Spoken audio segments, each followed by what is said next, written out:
Добро пожаловать в мою кабину, мой многоуважаемый пассажир. За рулем металл на колесах.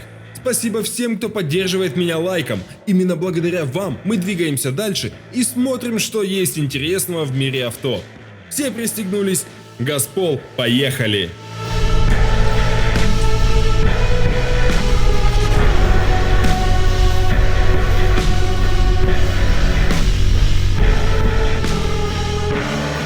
Mazda CX-30 – это абсолютно новый компактный японский кроссовер, который был представлен автопроизводителем в 2019 году в Женеве. Как рассказали представители компании, данная модель является золотой серединой между небольшим CX-3 и более увесистым CX-5. Цена новинки на территории России стартует с отметки в 1 миллион 695 тысяч рублей. Среди основных конкурентов новой CX-30 можно выделить Hyundai Tucson, Toyota CHR, Volkswagen Tiguan. Естественно, для кроссовера производитель предложил абсолютно новый кузов, который выполнен в фирменной стилистике японской компании. Спереди узкая головная оптика, соединяющаяся с широкой решеткой радиатора. Спортивный дизайн переднего бампера с достаточно компактным воздухозаборником. Сбоку паркетник не отличается от своих собратьев и не имеет каких-либо необычных дизайнерских решений. А вот задняя часть достаточно оригинально благодаря различным изгибам и обтекаемым формам с узкими фонарями. По всему периметру кузова автомобиль получил пластиковый защитный обвес. В салоне кросса также довольно сложно найти какие-либо нетипичные дизайнерские решения. Одно отличие – новое рулевое колесо, которое впервые было установлено на данную модель. На вершине передней панели разместился дисплей управления функционалом системы мультимедиа, а консоль автомобиля получила лишь компактный блок управления системой климат-контроля. Учитывая тот факт, что кроссовер носит название компактный, можно отметить, что в салоне не будет достаточно свободного места, особенно сзади, чтобы на диване могли комфортно разместиться 3 взрослых пассажира. Что касается технических особенностей Mazda CX-30, то для данной модели производитель предложил стандартную независимую подвеску, построенную на основе стоек Макферсон спереди, а вот задняя подвеска сильно удивила, поскольку она представлена торсионной балкой, что не характерно для автомобилей кросс-класса. В качестве доступного двигателя производитель предлагает единственный вариант – 2-литровый атмосферник, который вырабатывает 150 лошадиных сил мощности и 213 ньютон-метра крутящего момента. Он оснащен системой непосредственного впрыска и работает по требованиям стандарта Евро-6. Данный агрегат работает в паре с механической коробкой либо автоматом на 6 скоростей. Также доступны передние полноприводные версии японца. За пределами России кросс также доступен в гибридном варианте исполнения, который базируется на 2-литровом двигателе. На российском рынке Mazda CX-30 предлагается в 3 модификациях.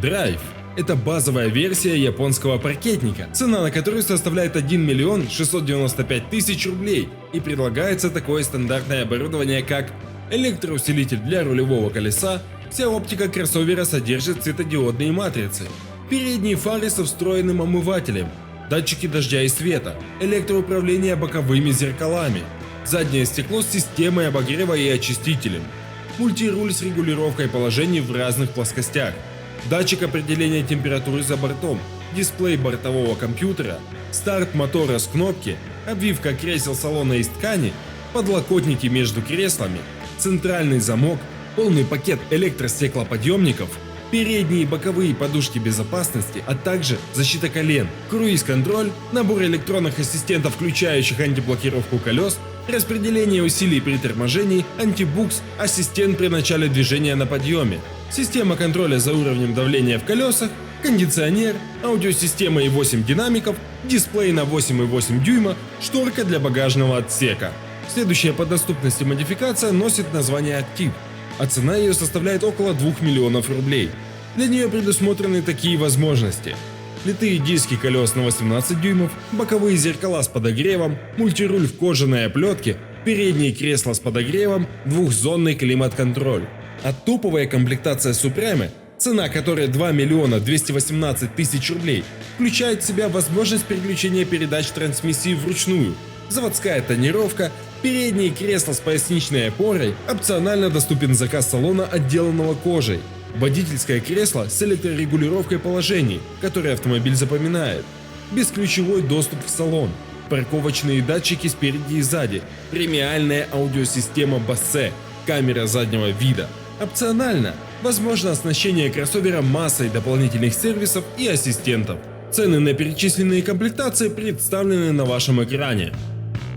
Как и все японские автопроизводители, руководство Mazda весьма серьезно подходит к вопросу безопасности своих моделей.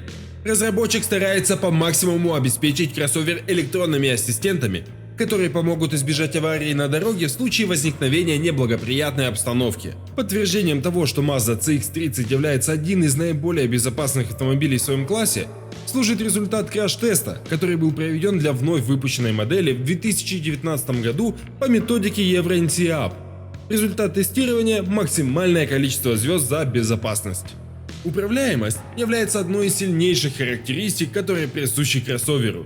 Благодаря массе электронных ассистентов, кросс очень уверенно держится на дороге и не уходит с траектории при выполнении поворотов.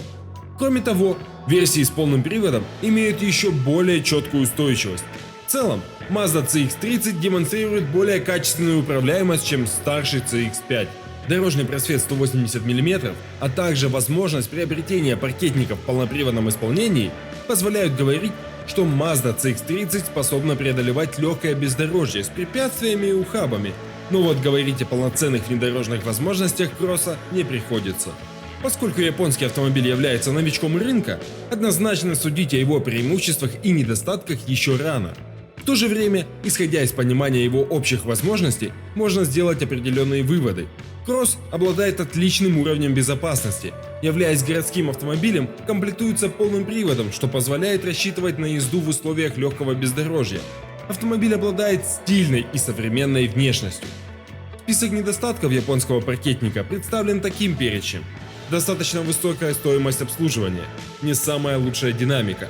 Уровень оснащения при такой стоимости явно мог быть более широким. На российском авторынке кроссовер дебютировал еще в конце 2020 года и доступен во всех автосалонах компании, а собирается он на мощностях завод Solers во Владивостоке. Но, к сожалению, наша поездка подошла к концу, мои дорогие пассажиры. Спасибо всем, кто досмотрел этот ролик до конца. Чтобы не пропустить следующее видео, подпишись, нажми на колокольчик и обязательно поставь лайк. А я побежал готовить для вас следующий материал. Ни гвоздя, ни жезла.